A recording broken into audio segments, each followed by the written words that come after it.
بصراحة الواحد مش عارف نادي الزمالك ده عايش ازاي. والله انا مش عارف نادي الزمالك ده عايش ازاي لحد دلوقتي.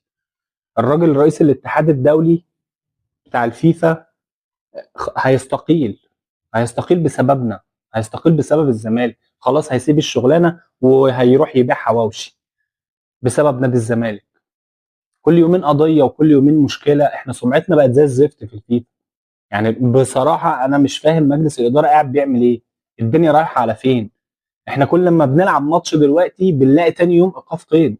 يعني قبل ماتش السوبر يعني لعبنا ماتش بتاع بيراميدز، لقينا ايقاف قيد بتاع جوميز. لعبنا الاهلي بعدها لقينا ايقاف القيد بتاع فرجاني ساسي. لعبنا الماتش بتاع زيسكو لقينا الايقاف قيد بتاع ما تلعبوش تاني. ما تلعبوش تاني يا جماعه، يعني وقف النشاط الكروي بقى لحد اما نشوف احنا هنعمل ايه. ما هو كده كده مش ممكن. نادي الزمالك موقف له القيد لحد 2027، لحد شهر 1 2027.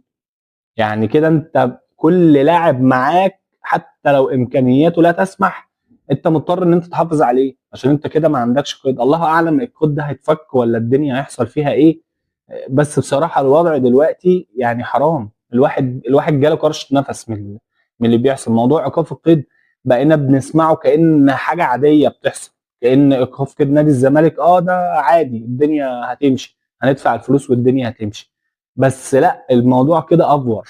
بصراحة الموضوع افور جامد. يعني انا مش عارف بصراحة نادي الزمالك الدنيا رايحة على فين.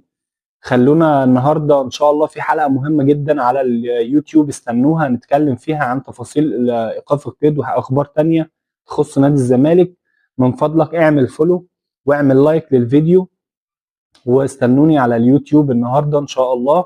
لينك التشانل بتاع اليوتيوب هتلاقوه في البايو، واشوفكم على خير.